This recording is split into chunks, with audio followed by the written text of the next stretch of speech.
Hello guys, कैसे हैं आप? उम्मीद करते हैं कि आप सब खैरियत से होंगे, खुश होंगे। भाई देखने जा रहे हैं मूवी का फर्स्ट पार्ट। भाई सॉन्ग सारे मूवीज के बनाएंगे और अपलोड भी करेंगे। तो करते हैं भाई वीडियो स्टार्ट। क्या अंजलि, कल ठीक 12 बजे। अब इंतजार मत करवाना यार, प्लीज। आए देव, आज फिर दरवाजे से ही लौटा दोगे? माँ से नहीं मिलाओगे? मिलाऊंगा फिर कभी। नहीं, मैं आज ही माँ से मिलकर रहूंगी, बस। जिद है तुम्हारी? बिल्कुल। चलो।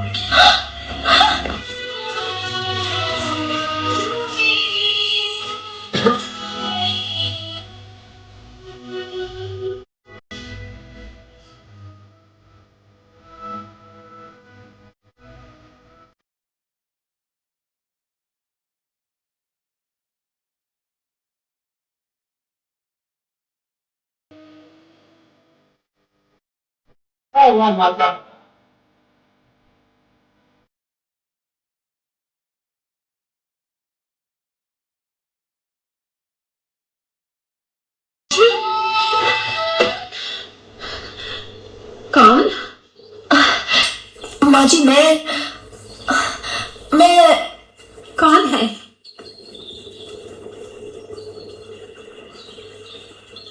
कौन है? माँ जी, मैं वो देव। एक मिनट। हाँ, मैं बताती हूँ। अंजलि, यहाँ क्यों खड़ी हो? आओ, अंदर आओ। हाँ, आओ, इधर आओ। हाँ हाँ, यहाँ बैठो। हाँ हाँ, इतनी दूर क्यों हो? करीब आओ। हाँ, कितनी खूबसूरत हो तुम अंजलि। आपसे कम। लेकिन आपने मुझे इतनी जल्दी पहचान कैसे लिया? मैं नहीं पहचानूंगी। हमेशा से देव की आंखों में देखती रहती हूँ। क्या देव ने मेरे बारे में आपसे सब कुछ बता दिया है? कहाँ बात करता है वो मुझसे? तुम्हारे अलावा किसी और से बात करता ही कहाँ है? लेकिन मैं भी तो माँ हूँ, अपनी औलाद की हर धड़कन को जानती हूँ। और उसकी हर धड़कन में बस सिर्फ एक ही नाम है, अंजलि। ये देव कहाँ चला गया? कमाल है ना माँ, अकेले ही भेज दिया मुझे आपसे मिलने के लिए। हर वक्त नाराज रहता है ये देव। देव इतना नाराज क्यों रहता है माँ? मुझसे नाराज है। आपसे? क्यों? मैं तुमसे कुछ नहीं छुपाऊंगी, और फिर तुमसे कुछ छुपाना चाहिए भी तो नहीं ना। जो जिंदगी भर के संबंध होते हैं वो किसी दबे हुए राज की बुनियाद पर खड़े नहीं किए जा सकते। मैं बिन ब्याही माँ हूँ अंजलि, और मेरी जिंदगी का ये दाग तेरी औलाद के सीने का नासूर बन गया है। वो कुछ कहता तो नहीं है, लेकिन ये जख्म उसे अंदर ही अंदर खाए जा रहा है। मैं अपने किए पर शर्मिंदा नहीं हूं अंजलि। मैंने तो सिर्फ मोहब्बत की थी, लेकिन हुआ ये कि दगा किसी ने दिया और सजा किसी को मिली। जानती हो, दुनिया मेरी औलाद को नाजायज बुलाती है, और अब तो उसका अपना दिल भी उसे नाजायज बुलाने लगा है। अब मैं उसे कैसे समझाऊं कि मोहब्बत कभी नाजायज नहीं होती? शायद तुम अंजलि, तुम उसे ये सब समझा सको, उसका हर जख्म भर सको, उसका दाग मिटा सको। उससे वादा करो अंजलि, तुम हमेशा उसका साथ निभाओगी। वादा करो, वादा करो अंजलि। हाँ माँ, मैं वादा करती हूँ, मैं हमेशा देव का साथ निभाऊंगी, कभी अकेला नहीं छोड़ूंगी उसे, मैं वादा करती हूँ।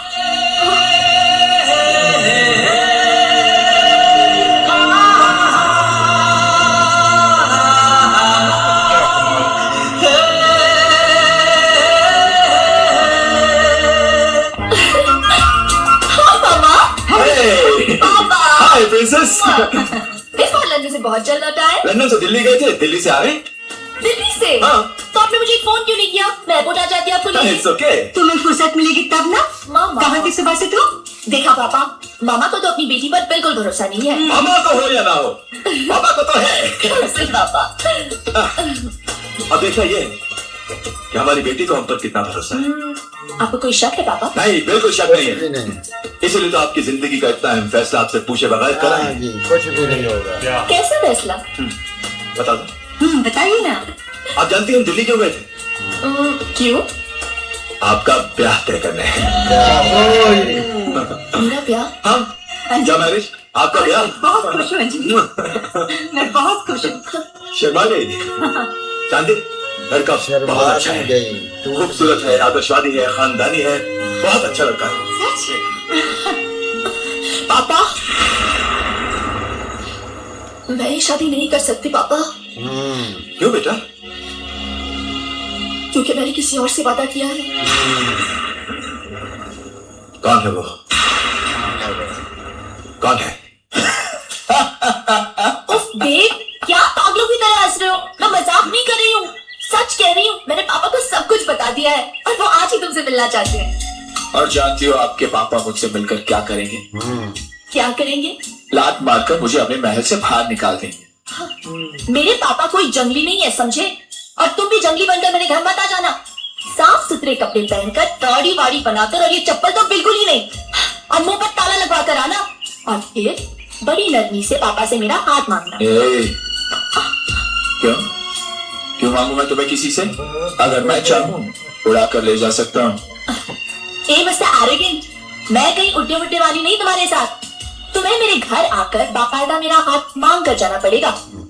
और सुनो, मुझे बहुत देर हो रही है, ठीक वक्त पर आना, 5 बजे, बिल्कुल लेट मत होना, वरना पापा बहुत नाराज हो जाएंगे। डोंट बी लेट, हाँ, पापा नाराज हो जाएंगे। ओके बाय, हाँ, और वक्त पे आना वरना वक्त निकल जाएगा। सरफरोशी की तमन्ना अब हमारे दिल में है, देखना जोर कितना बाजुए कातिल में है।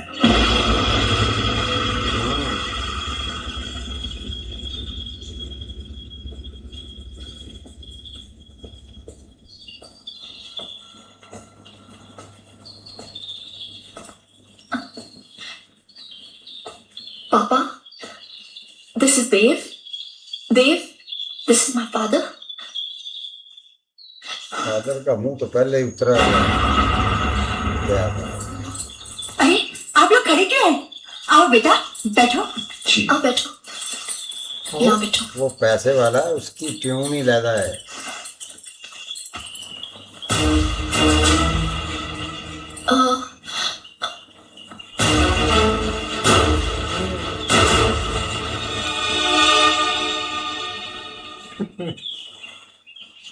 आप शायद मेरी चप्पल देख रहे हैं, इसमें एक छेद भी है जो शायद आपको दिखाई नहीं दे रहा। देखिए, देव, बेचारी चलते चलते घिस गई।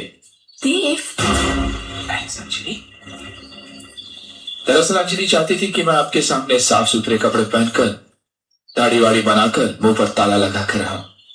डरती थी कि आप मेरे बारे में क्या सोचेंगे, क्या सोचेंगे आप। जो मैं हूं सब हूं। वैसे तुम हो क्या? कोई खास नहीं, एक मामूली आदमी हूं जो आपकी बेटी को दीवानों की तरह मोहब्बत करता है। लेकिन आपकी बेटी भी जिससे मोहब्बत करे वो इतना मामूली इंसान तो नहीं रहता। कुछ नहीं अपने पास, न धन दौलत न खानदान, बस एक चीज है जो इस वक्त आपके पास है, वही मांगने आया हूं। और अगर बना दो तो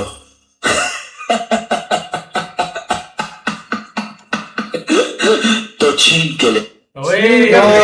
भैया हमने समझा हुआ क्या है, लेकिन देखा जाए ना भाई, मूवी का जो स्टार है ना वो काफी कमाल का हुआ है, लेकिन मुझे लगता है कि ये आशिक जो है ना ओवर कॉन्फिडेंस लग रहा है मुझे। नाकाम आशिक मुझे तो लग रहा है भाई, जैसे पूरा तुम सीधे सीधा आके भाई बात करो और अच्छे तरीके से भाई। बाकी भाई उसका फेल है जो उसने किया, पर स्टार्टिंग ही भाई इमोशन से हुई है। आप आगे देखते हैं भाई। भाई जहरी बात है, देव तो अपना अंजलि को अपनी वालदा से नहीं मिलवाना चाहता था, लेकिन उसने भाई जिद की और उसने मिलवा दिया। लेकिन उसके वालदा ने उसको सही सच बता दिया है कि भाई ऐसे ऐसे मेरे साथ हुआ है, तो अब आप ही इसको संभाल सकती हैं। तो उसके बाद भाई उसका वालद तो दिल्ली में शादी की बातें भी करके आया भाई। इस तरह भाई लड़की ने तो उसको समझा था कि आपने मेरे पापा से मिलना है, एक अच्छे कपड़े पहन कर, शेव वगैरह करके, जूते अच्छे पहन कर। लेकिन भाई वो जिस तरह का था वो उसी हालत में भाई इधर आ गया है। लेकिन जो उसकी हैसियत है वो उसी हालत में आया गया। वो क्यों चेंज करके आता, कपड़े बूट शूट पहन कर आता कि मैं बहुत अमीर आदमी हो गया। वो तो जिस तरह का है वो वैसा ही आ गया। नहीं ऐसा ही है भाई, वो आ तो गया है लेकिन इस तरह नहीं आना चाहिए था। देखो ना, एक लड़की है वो मतलब बिल्कुल सिंसेयर है उसके साथ, और वो हर तरह से जिस तरह वादा भी उसने वहां से किया, और बाद में जैसे उसके बाप ने बताया उसने साथ ही कह दिया कि नहीं।